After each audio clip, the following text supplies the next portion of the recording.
Hi guys! So, nandito kami sa Daniels. Nag-iba kami ng pwesto kasi masyado maingay sa LB. So, naghanap-hanap muna kami doon hanggang sa nakapunta kami dito. Sabi ni Irene ay magbibigay siya ng mga questions inspired kay Tony Gonzaga. So, this is a kind of interview for our First, future selves. future self. So, hi muna kayo sa future selves niyo. Mga future, hindi to future. Present pala natin. So, hello present self. Kasi sabi mo sige, start na tayo. Sino una? Paano? Bibigay ko muna yung questions. Ba't pala hindi na ako nag-mic?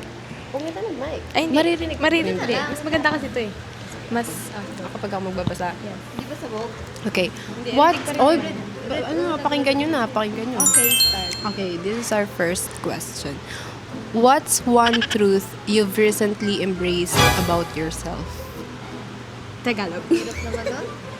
Parang Mr. Intrams. Ano yung Ano yung... Yung... Siring pala, alam.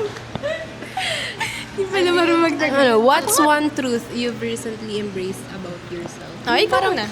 Yung, Parang yung recently lang na nakilala mo yung sarili mo, ganito pala ako.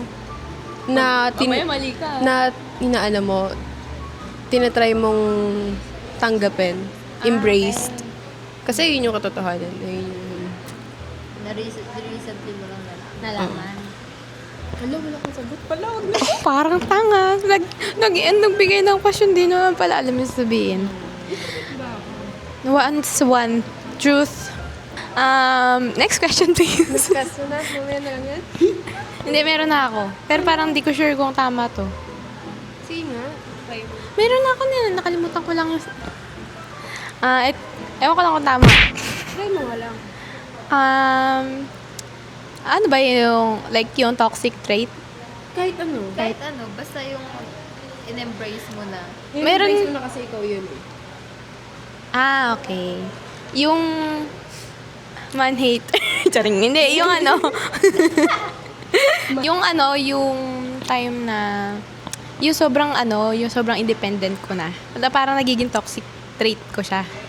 Yung time kunyari, kasi, parang sa sarili ko dapat, lagi ko kasing yung sabi ko nga kanina na, kailangan maintindihan ko yung lahat. Di pala dapat ganun. Yung dapat, may mas peace ka kasi kapag hindi mo naiintindihan yung mga bagay-bagay. Kaya parang sa ko nun, yung parang in-embrace ko na yung pagiging independent ko, nandyan na siya, hindi na siya matanggal sa akin. Kunyari, di ba kapag kunyari na may kasama akong iba, naiiwan ko na kayo. Kunyari, may gagawin ako, agenda ko ngayon, sinet ko na yung utak ko na ito na yung gagawin ko. Hindi ko na kayo ma-update, hindi ko na kayo masasabihan. Kaya parang bigla-bigla na lang mawawala na ako, ganyan. Tapos nasa ibang na ako, space. Nasa ibang planeta. Parang nasa parang nahihirapan akong i-express na magpapaalam ako. Sabihin ko pa ba yan? I-update ko pa ba kayo? Ganon, hindi na ako mahilig mag-ganon. Madaldal ako, pero hindi yung para magpaalam sa'yo. Sino ka ba? Tama ba? Hindi ko mag-gets mo. I-embrace mo yung ganon. Di ba? Tama. Yun yung one truth. Kaya hindi ko na ma-let go yung pagiging independent. Kasi parang ako na yun. Ito na ako eh. Sino kayo? Siguro yung yung new version ko ngayon kasi graduating, di ba? Ay, rin 2.0. Oo, parang graduating, parang yung transition ng sarili mo na halimbawa at this point ng era ko, madali na ako ma-pressure sa mga bagay. Like, ano next? After graduation, anong next? Ano yung gagawin ko? So, ini-embrace ko yung pressure. Or yung, halimbawa, Mabilis ka ma-pressure. oo, ini-embrace ko siya kasi parang yung pressure na yun, yun yung magiging foundation ko para alamin yung bagay na next step ko. May sense ba? Oo. Ayun. Yun lang. yung parang hindi ko hine-hate yung pressure.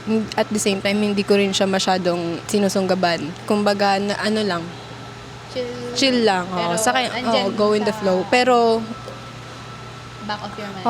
aware ako dun sa pressure na yun. Kasi makakatulong din yun sa future. Next. Ganyan. Ano ba si... Meron yan, pilitin mo.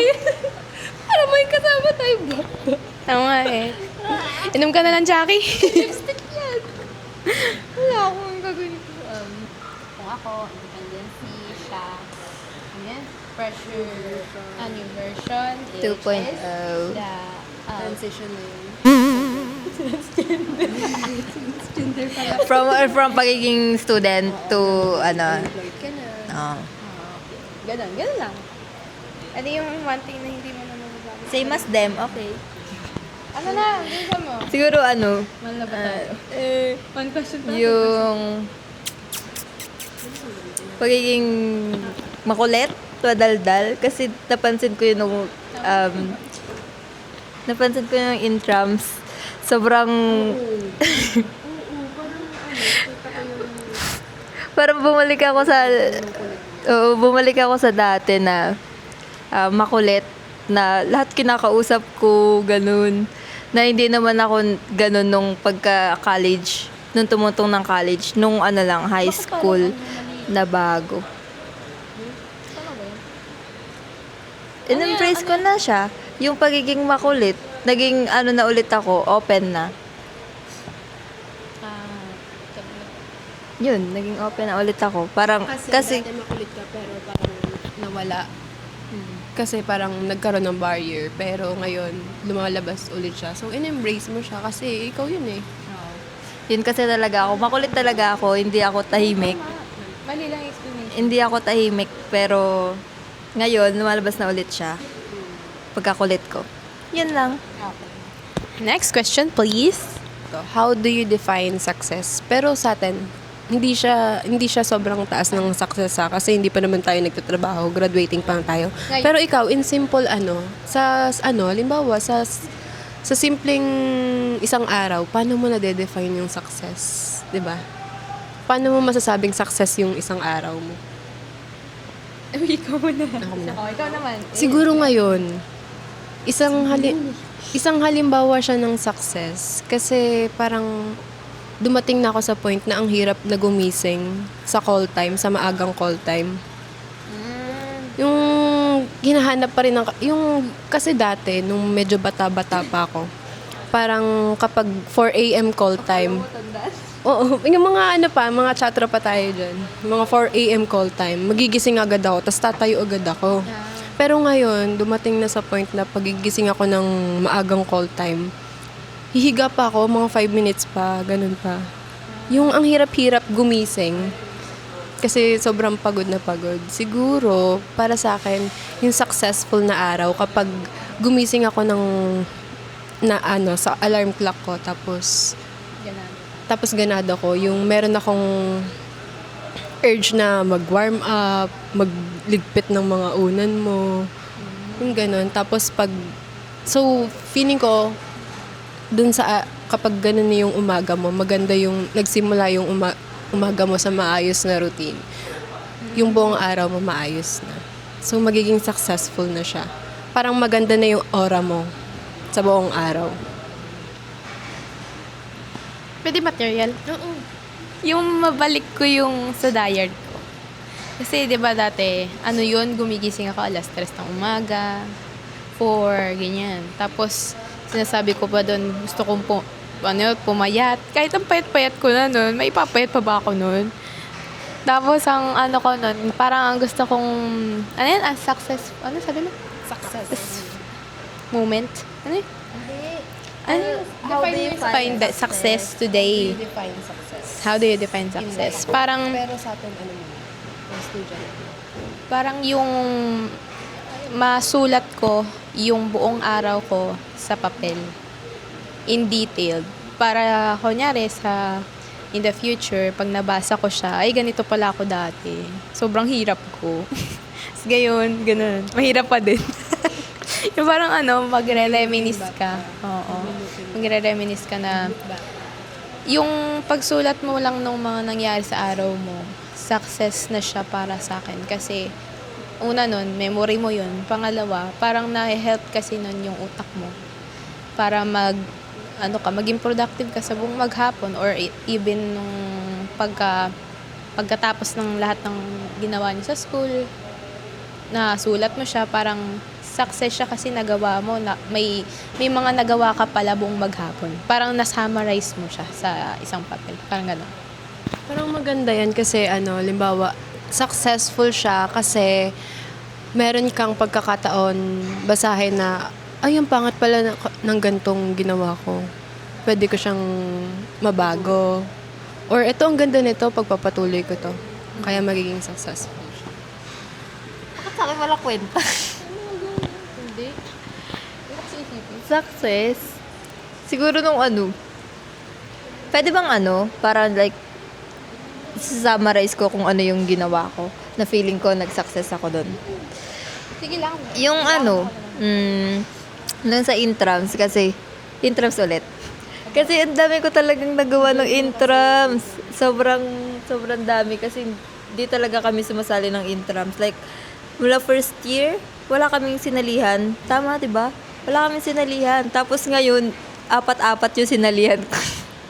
Sobrang dami. So, na-define ko siya as success kasi mula first year, wala kaming sinalihan. Ngayon lang na gagraduate na kami looben. Yun. Ang dami kong nasalihan. Parang, oo. Kasi nakagawa na ako ng may iwan kong legacy, siguro, sa mga kasama naming lower years na nakasama namin. Yan. Legacy kasi tayong 2 consecutive years tagagawa ng banner, nagpuyat a day before. Laging a day before. Next. Okay, ito. When was the last time you cried? Why? Sa akin. Ako muna? Kanina lang. Sige. Ako, kanina lang. Kasi, meron kaming bagong teacher sa Christian teaching. Tapos, nagpa-introduce yourself si ma'am. Ang context nun, yung memorable experience mo at saka yung favorite verse mo.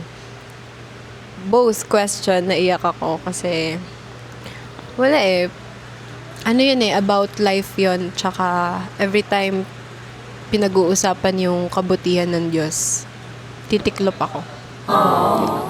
Iyak na naman. Iyak ka na naman. The last time you cried ngayon. Ayun na umiiyak na naman siya. Lahat, trivia lang. Sa lahat, sa lahat ng makikita niya, kahit hindi niya istorya, kahit umiiyak lang, kahit nauubo lang, iiyakan niya. Kasi ganun siya ka-empathic Ganun siya yung talagang dinidibdib niya kahit wala siyang dibdib. Grabe When was the last time? Kagabi. Kasi, ayun na naman, bakit ikaw yung umiiyak, hindi ako? Yung kagabi kasi nagbabasa ako ng diary. Yung diary nga dun sa tungkol sa lola ko. Nung 1 year bago siya mamatay, napanaginipan ko siya. Tapos, ang nakaupo siya dun sa upuan, parang sa terrace yata namin. Tapos, sabi niya nun sa akin, gusto niya na daw magpahinga, pagod na siya. Tapos sabi ko, Nay, wag muna. Ganyan. Tapos nakikita ko yung mata niya, tapos parang nanghihina na talaga siya, ganyan. Tapos nagising ako kinabukasan nung parang madaling araw kasi yata may pasok ako nun. So nung gabi, di ko alam kung may pasok ako nun, ano ba? Sinulat mo sa diary? Oo, sinulat ko, tas in detail. Parang basta after nun, nakita ko si nanay, tapos nung nakaupo siya doon, parang tumabi ako sa gilid niya, tapos minasage ko siya, sabi ko, yung katawan niya, yung katawan niya daw, minasage ko, tapos sabi niya, ang sarap ko daw magmasahe. Tapos habang nagmamasahe daw ako sa likod, ganyan ako, naiiyak-iyak na ako, tapos sinipigilan ko lang. Tapos yung pinatigil niya na magmasahe, tapos yun, sa akin, reminisce kasi sobrang bait. As in, sobrang bait ng nanay ko. Hindi naman, may diary ka naman. Yes, marami pa. Marami pa ba? Yes. na naman. Lagi na siya nakapagod sa mga Kailan ako uling umiyak? Ay, ano po? Nag-intrams. Hindi na tayo alis sa intrams. Sobrang... Diary. Sobrang dami kasi ng... Ang daming... Oo. Sobrang memorable ng intrams, di ba? Tama. Yes. Sobrang memorable niya. Ba't lumiyak? Ba't ka umiyak? Kasi yung yung alaga namin, nanalo siya. Nanalo silang dalawa, Miss and Mr. Intrams, both yon. Ginawa namin, kami ang glam team, the makeup artist, hair and makeup. I'm the makeup. Sila yung sa... Mother's Department. Ayun ang tawag sa amin, Mother's Department. Yun, sobrang, alam mo yung fulfilling na nagawa mo, tapos, Okay, continue. Namatay kasi nalobat. so yun, ano yung tanong? When was the last time you cried? Ito, nung intrams nga kasi, super fulfilling. Kasi nakikita mo yung ginawa mo, rumarampa. Yeah. Yung ginawa mo, rumarampa. Yung pinaghirapan mo. Yes, pinaghirapan namin. Nakikita mo doon, nirarampa niya. Sobrang iyak ko doon. Yun yung last time. Ginawa talaga niya. Yes. Yun lang. Next. Short answers lang. Do you believe you make your parents proud? Siyempre, makatungtong ka pa lang ng college, nakaka-proud na eh. Tapos, free ka pa. All in all. Hindi ako nagliwaliw kahit nung elementary, high school, senior high. Wala akong ginawang kahit anong labag. Talagang aral kung aral. Kung ano yung ipinundar nila sa akin, nasulit yun kasi consistent with honors. With DLs and PLs. Yan. I think yes. The answer is yes. I think, oo naman. Kahit siguro hindi pa ako graduate, pero yung mga small things. Halimbawa yung, di ba nakwento ko na sa inyo yung as in wala kami nung time na yun, tapos meron akong naipong 500 pesos. Tapos kailangan pagawa yung motor ni Papa kasi ayun yung hanap buhay niya. Wala silang makuhanan. Tapos ako, nagbibilang yung mama ko ng coins. Yung inaano niya yung mga inipon nila. Kumbaga, inano na nila yung alkansya, binutas na, kumbaga, para ipapagawa ng motor. Tapos ako nakikita ko lang. Tapos low-key lang, kinuha ko yung 500 dun sa wallet ko. Tapos sabi ko, sa'yo na lang yan. Sabi ko kayo mo, sa'yo na lang yan. Kunyari wala akong pake, pero naiiyak ako nun. Tapos tapos nakita ko, magano na siya sa gilid. Oo. Tapos nag-post siya sa Facebook na natutuwa siya sa akin na natutuwa siya nung may anak siya na ganun yung ugali. Natutulungan. Nakakatulong kahit wala pa akong trabaho nun. Ipon. Yes, of course. Kasi yun nga, tulad din ang sinabi nila. Wala kasi. Sorry. Yun nga, tulad na sinabi nila na nagkaroon din ako ng time na gano'n na nakapag-ipon ako grade 2? Grade 2 yata yun, nag-aaral ako sa La Verdad. Nakaipon ako ng 500 plus, gano'n. Pinangbayad sa tuition, miscellaneous ba tuition? Ko sa La Verdad. Kasi dati, sa miscellaneous. Kasi dati dati meron pang may binabayaran. Hindi full scholar, merong half, may ganon. Kaya may binabayaran kami dati. Tapos yung naipon ko nung grade 2, akalain mo yun, nakaipon. Kasi yung pera ko nun, yung baon ko, 10 piso. Tapos, yung matitira lang doon, 2 pesos. Araw-araw. Mga ganon. Kasi yung binibili ko lang lagi, mga 8 pesos lang, ganon. Tapos nakaipon ako ng 500 something na pambayad siya sa miscellaneous ko. Nakakuha ni mama. Yun. Yun lang. Daya, dagdag ko na rin yun sa akin. Binigyan ko ng load si mama. Yun lang yun. What's quality of yours that you hope you never lose? Quality? What's a quality of yours that you hope you never lose? Ay, ikaw naman. Ikaw naman. Ang hirap naman mag-isip. Wait lang. Siguro being friendly. Friendly ba ako? Hindi ko alam. Pero sabi nila friendly daw. Yung pag-approach siguro sa iba.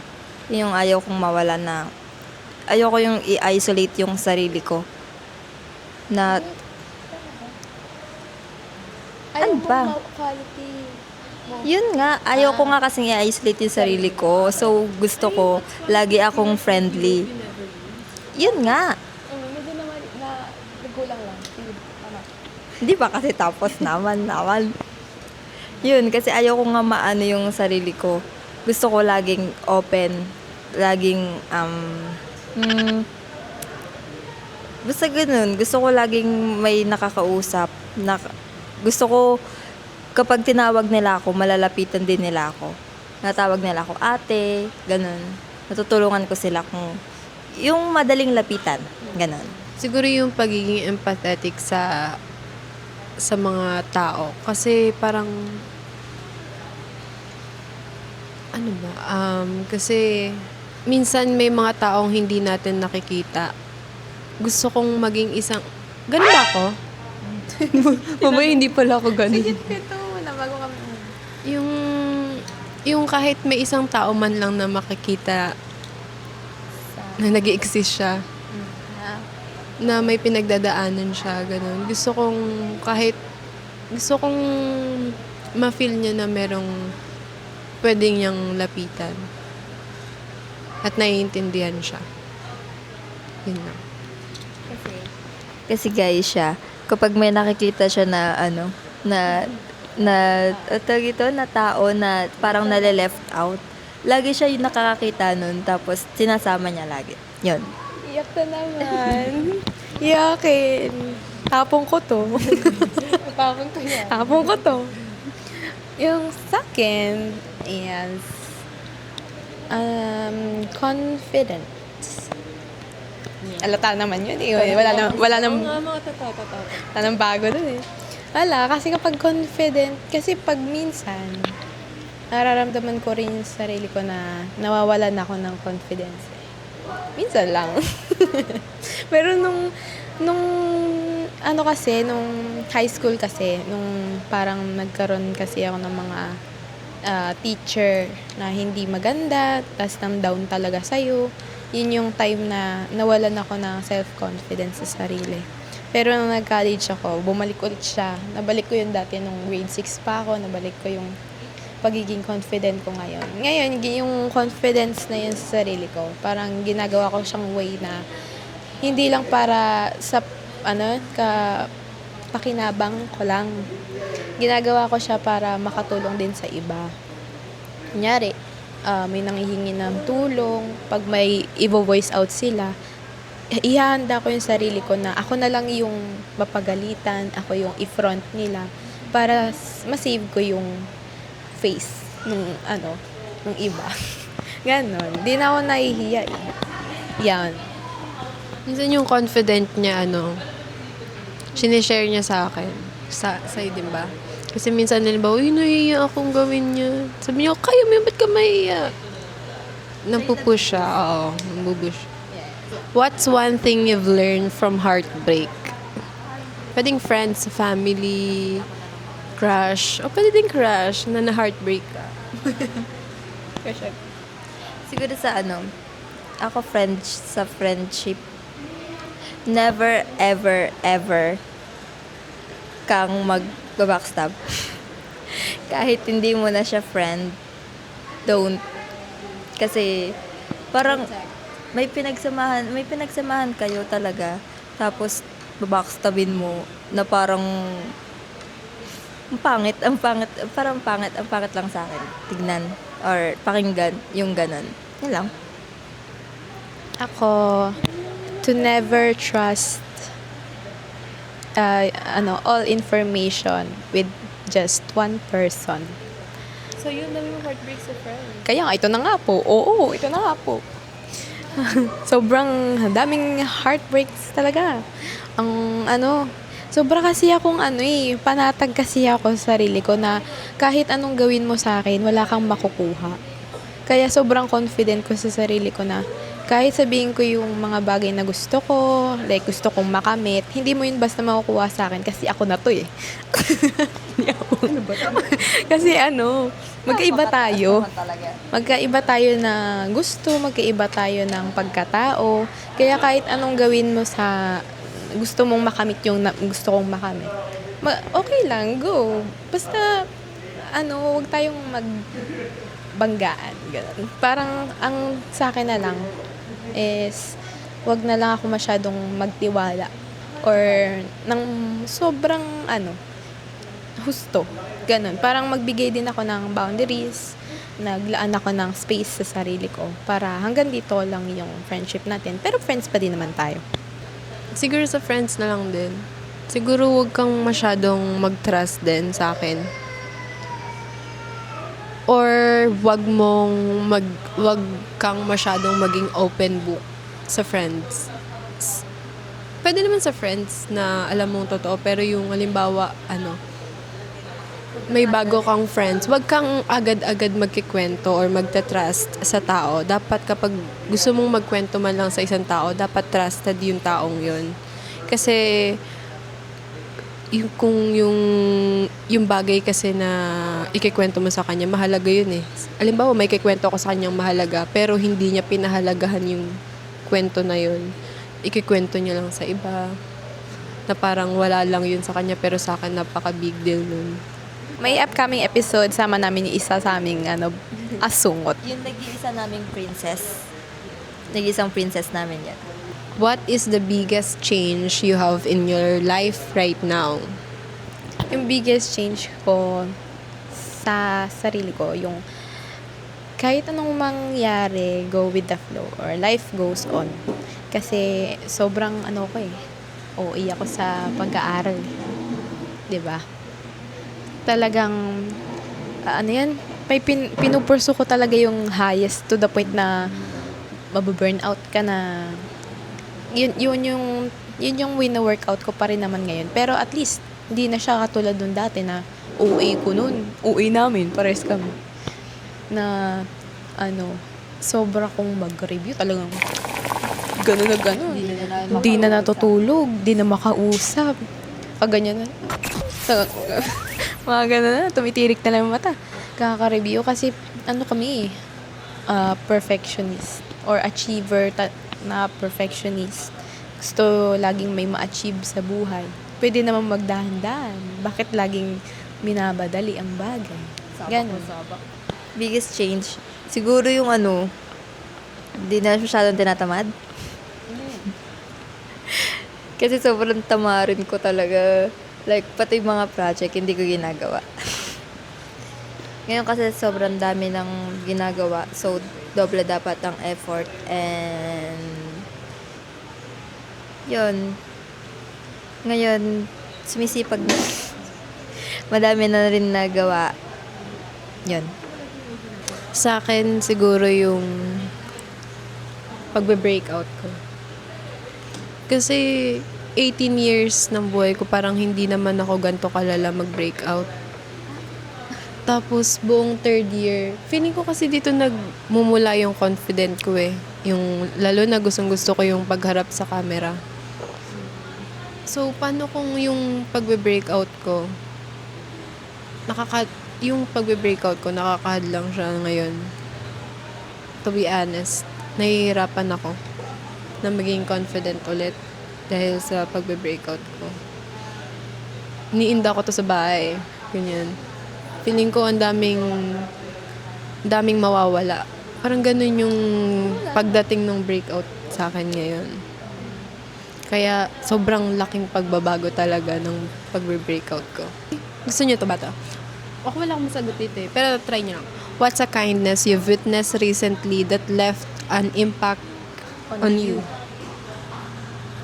Meron ba? Kindness? Yung si Genesis. Siya si Kindness. Sobrang bait. Humble. Sobrang humble. Kahit wala pag ginagawa, humble na siya. Talagang in-embody niya ang pagiging humble. Ano yun? Yung, ano ginawa mo? Siya yung ginawa mo? Sumipa? Ginanon mo ng tuhod. Siya yung nangganon ng tuhod, pero siya yung nag-sorry si Genesis. Second year yan. Sobrang bait. Parang kahit anong sabi mo against sa kanya, ang bait niya pa din. What do you think your soul needs more of right now? Soul? Magiging, tawag dito, patient. Ano ba yan? Ang pangit. Sige, try mo. Hindi ko lang. Kailangan ko na ang soul searching. Charit. Cupid. Soul searching. Ang ganda nito, pero hindi natin masagot. Siguro kailangan ng soul ko yung gusto ko sana na kausapin ako ng future ko na okay tayo dito, wag kang mag-alala. Pero ayokong maging ma-reveal agad kasi gusto kong pagdaanan kung ano yung dapat kong pagdaanan in the future. Pero siguro yun yung kailangan ko ngayon, yung sabihin sa akin ng future ko na huwag kang ma-pressure ngayon kasi darating ka dito, magiging okay yung lahat. Yung makakabili ka ng gusto mo, makakabawi ka sa magulang mo, huwag mong pahirapan yung sarili mo sa mga bagay na di mo abot. Hindi mo maaarok isipin, hindi mo maaarok gawin kasi wala kang kapangyarihan dun. Another, ano yan? Iyak na naman siya. Alam mo, ikaw, nahihirapan na kami sa'yo. Manahimik ka muna. Sobrang iba-iba na yung angle dyan. Wala na kami ginawa, kundi nag-overheat. Wala akong kailangan. Oh, sige, Feeling ko ngayon, I'm content. Content to naman ako ngayon. So, siguro, in the future, sa ako na lang masasabi. Tsaka ako na lang masasabi if meron. Pero ngayon, I'm content. That's all. Ang need ng soul ko ngayon is peace of mind. Tama ba yun? Peace of mind. Kasi every time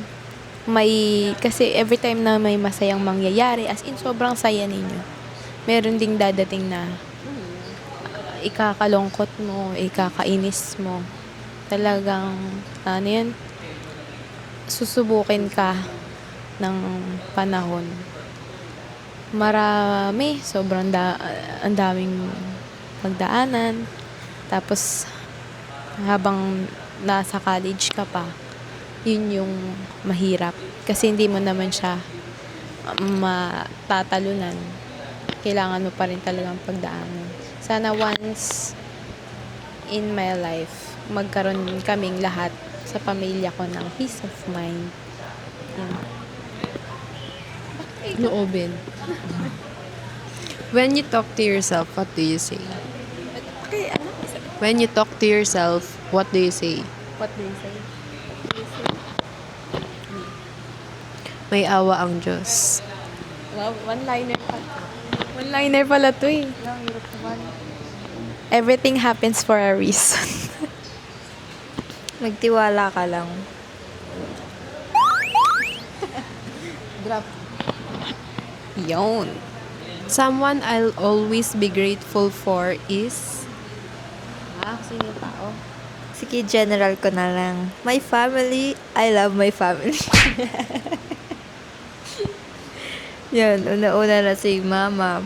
Kasi siya lagi yung Specific, pero in-specific. unang-una nga ni... Ano na yan? Top 3 tao. Una si mama. Kasi siya lagi yung... siya lagi yung... nagpo-push sa akin na gawin ko yung bagay na mga gusto ko. Tapos, siya na yung magpo-provide. And, yun, same sila ni Dada. Kahit may topak minsan si Dada, pero mabait din yun. Siya yung pangalawa. Tapos, yung kapatid ko, Dalawa sila, ate ko at yung kapatid ko. Kasi kapag may kailangan ako or may need ako, sila lagi yung nandyan para saluhin ako. Ganun. Yun lang. First is, syempre si mama. Pangalawa yung ate ko, si Ate Lala.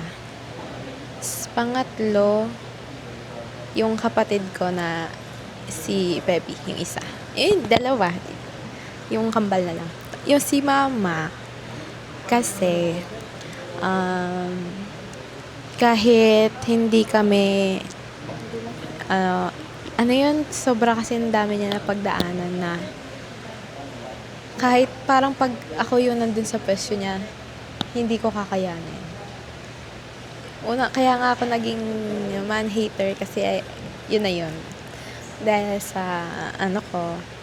Tapos, parang anytime, kaya ano niya kasi parang kinaya niya. Kasi ramdam ko yung stress sa katawan niya.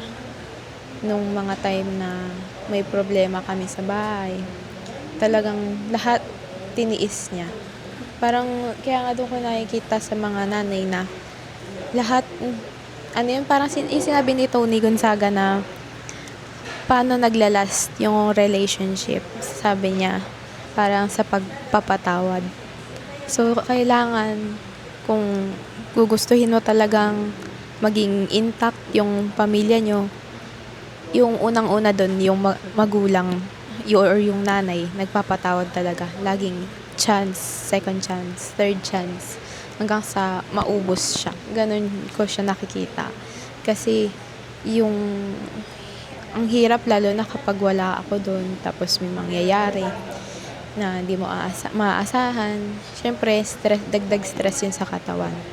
Tapos, grateful ako kasi kahit paano na na-survive niya yung lahat. Kaya pag may na ako, pagkaya ko na, di ako naman yung mag-give back. Tapos pangalawa, yung ate ko, si Tilala kasi kahit sinacharot-charot ko lang siya. Ako pa rin yung number one fan niya simula nung pandemic. Kasi ako yung talagang nag-push through sa pagiging content creator niya ngayon. Madami na siyang achievements, na bibigay niya na yung mga gusto namin, na dati hindi naman namin talaga maabot. Ngayon, kaya niya nang mabigay sa amin. Then, pangatlo, yung kambal, na naging thankful or grateful ako sa kanila kasi kahit anong pinagdaanan nila. Kahit ano yung nangyari, especially dun sa mental health namin lahat, na hanggang ngayon, surviving pa rin, thriving. Sana patuloy pa rin na tawaan, na maging maayos yung kalusugan naming lahat. Yun na. My top one would be my parents. Parang given na yun kasi sila yung nag-sacrifice, nagtiis, lahat-lahat. Kaya tsaka pinalaki nila ako sa pagmamahal. Kasi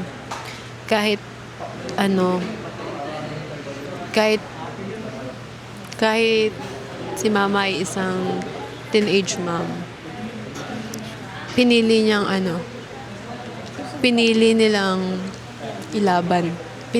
ilaban ako.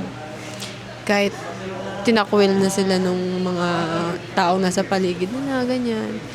Pinaglaban nila ako tapos hindi sila sumuko. Next, ang aking lola, si Nanay Nida. Siguro kung wala siya, parang hindi namin kaya yung buhay. Siyempre, unang-una sa Diyos, pero kung yun sa tao, kung walang tulong ng isang Nanay Nida, hindi namin alam kung saan kami pupulutin. Kaming tatlo, ni mama, papa, ako. Sobrang selfless kasi nung taong yun. Kahit wala na siya, basta meron kaming makain. Parang siya yung naging tatay ng buong pamilya namin. Buong pamilya talaga, as in. Pangatlo, si kasi natulungan niya. Siguro malaki yung ambag niya kung bakit ako, kung sino ako ngayon. Ganun. Yun lang. May isama ko din si nanay. Hello, nay, kahit nakalibing ka na. Shout out. Shoutout po. Shout out sa'yo, nay. Nilalamig ka ba dyan? Peace. Kulang tayo dyan. Sino yung mama na mama mo? Ay, kailan mo namatay? Anong age mo? Ba, 27, ay di. Kalimutan ko, wala. Pandemic, bago mag-pandemic, 2019, oh. Shout out po si mami. Hi, Mami. Malamig ba dyan? Nilalamig ka ba? Gusto mo kumot? Kaya lang malayo. Kaya mahalin mo yung lola mo. Kasi sobrang grateful talaga. Sobrang bait nila. Kahit anong mangyari. Sobrang, Ilang lola. yes. Wala ka na bang Grabe. kalaro dyan, eh? Kahit kami yung, kahit kami yung nagawa ng mali, siya yung nagsasorry. Ganun sa amin. Kasi ganun siguro, no, yung sabi nga, bakit yung lola, halimbawa, bakit yung lola ko, hindi siya mabait, sobrang bait sa papa ko nung bata pa sila, kumpara kung gaano sila kabait sa apo nila. Kasi feeling ko, kasi parang hindi pa nila rin alam yung paano maging nanay dati. Ngayon bumabawi sila sa mga apo nila kasi alam na nila kung paano mahalin, kung paano yun dapat. Alam kasi nila yung hirap ng magulang din. Parang pinagdadaanan ng anak nila yung ganong hirap na dinanas din nila. Ngayong may anak na. Ganun. Parang ganun yung nafe-feel. Okay. Shout out po sa lighting. Salamat sa Diyos. Malamang Diyos. No? Kasi hindi siya nababago eh. Ganda pa din. Next. Yan, shoutout sa ating mga lola. Ating mga greatest lola. Okay, for the last question. What do you think your younger self would admire about who you are now? What do you think your younger self would admire about who you are now? Wala masyado, pero feeling ko ito. Kasi hindi talaga ako matalino. Tapos nagkaroon ako ng DL. So, siguro masasabi kong greatest achievement ko sa academic. Yun, kasi magsimula bata, wala akong medal, kung ano-ano. Wala akong honor. Ngayon lang college, bumawi, awat tulong. Yun. Credits to us. Yes. What do you want to say to us? Thank you very much for you, Irene and Karil. Kasi sila talaga yung nag-push sa akin. Kung wala sila, hindi ako marunong mag-review. Yun. Salamat sa Diyos at meron akong kaibigan. Umiiyak na naman siya. Umiiyak na naman ang tao. Ayun yung true definition of friends. Hindi ka maiinggit. Kundi i-influence ka nung ginagawa ng kaibigan mo. Hindi yung, ba't siya matalino ako? Hindi. You know who you are. Shout out to you. Shout out to you. Wala po yan Patas yan. Wala yung matamaan ng matama. Okay, story lang. Nung nakatira pa kami dun, tapos wala pa kaming motor, wala kaming pang-travel, tapos nag-aaral pa ako sa San Vicente. Tapos nadadaanan lang namin yung La Verdad. Angkas ako ni Papa sa bike. Nasa likod niya ako. Tapos parang nakikita ko yung mga bata pumapasok sa La Verdad. Tapos ako papunta ako sa San Vicente. Tapos sabi ko sa sarili ko, balang araw makakapag-aral ako.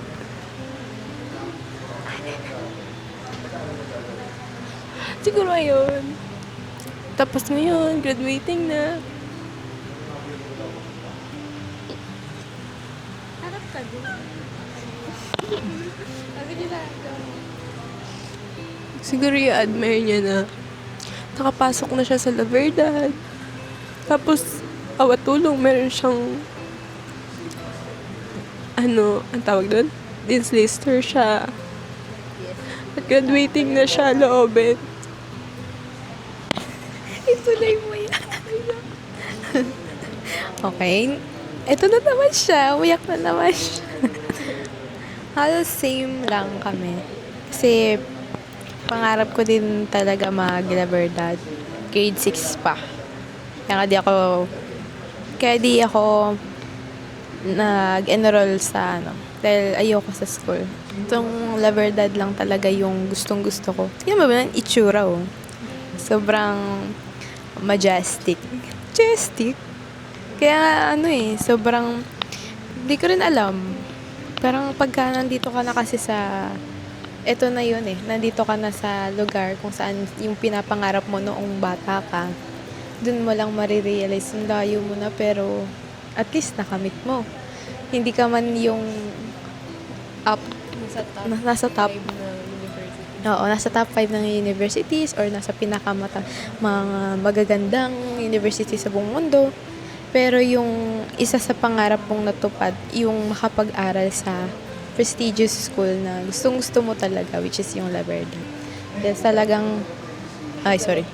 Kaya talagang salamat sa Diyos kasi lahat kami dito destined na makapag-aral. Kasi hindi naman kami magiging close talaga kung hindi naman para sa amin tong tinatahak namin. Yan lang. Yun na? Basta ba ito? Yan lang. Okay, lapit natin. So, for now, that's all for now. See you guys on the next one. More podcast or /vlogs /interviews soon. Edit ko muna to, then I'll post it for my memories here in college. Our final and last sem. Onting stretch na lang and we're graduating soon. Bye! Bye guys! Bye! Bye! Bye!